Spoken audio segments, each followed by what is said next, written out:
Thank you, Mr. Chairman, and thank you, Dr. Holdren, for joining us here today. I want to return to flesh out a little bit the priorities and the approaches on energy. This budget proposes the establishment of a new energy security trust, which would support research into a range of technologies that would help us transition from oil towards more secure alternatives. I understand from what I see that the trust would be funded by revenue generated from federal oil and gas development.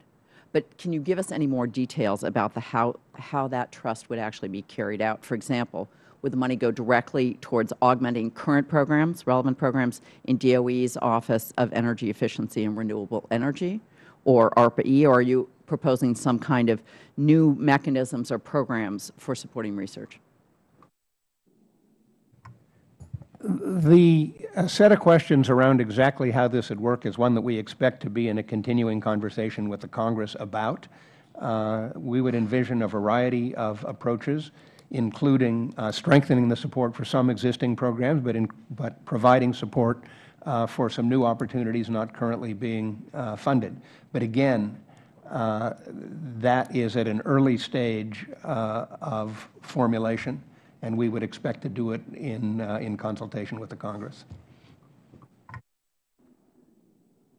Following up on that a bit, the proposal has a substantial increase in the ARPA-E budget, and I know that was already sort of referenced a little bit earlier. Can you flesh out the basis for that, sort of what accomplishments have been achieved to date, and if that would justify an increase at a point when obviously we've got severe fiscal constraints, and what are the sorts of projects that you would contemplate being carried out if this funding is approved?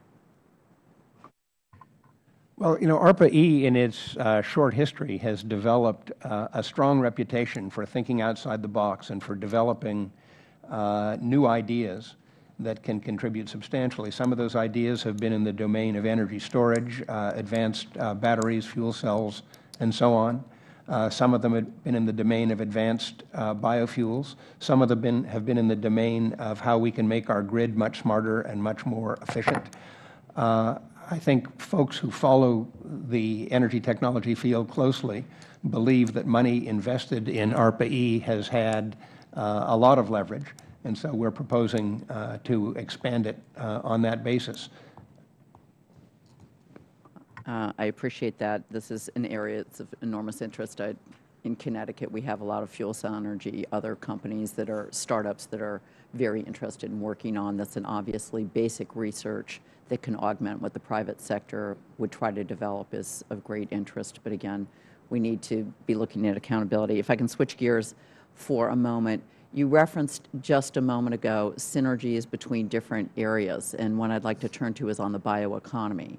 Is some of the developments that the White House last year released a national bioeconomy blueprint about supporting economic activity. Again, I have the Jackson Labs moving into my district to support efforts that were created in part around state efforts at stem cell. We're now building on this at University of Connecticut and at Yale. Could you flesh out a little bit more about what sort of support there would be for basic R&D as contemplated as part of this process, especially updating training programs, what is contemplated in this initiative?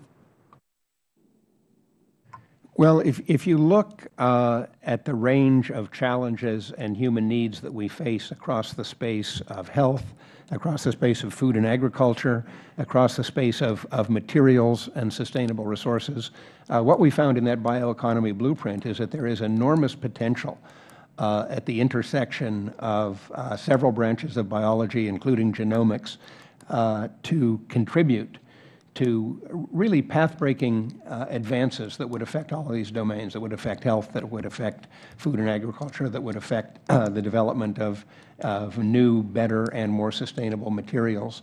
And so we envision substantial support for the basic and early stage applied research in these domains that is essential if you're going to then build economic activity, if you're going to develop new firms, jobs, products, and so on.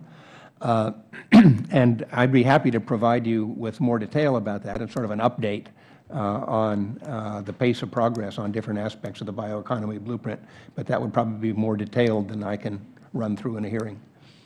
Thank you very much, and I will follow up. Thank you.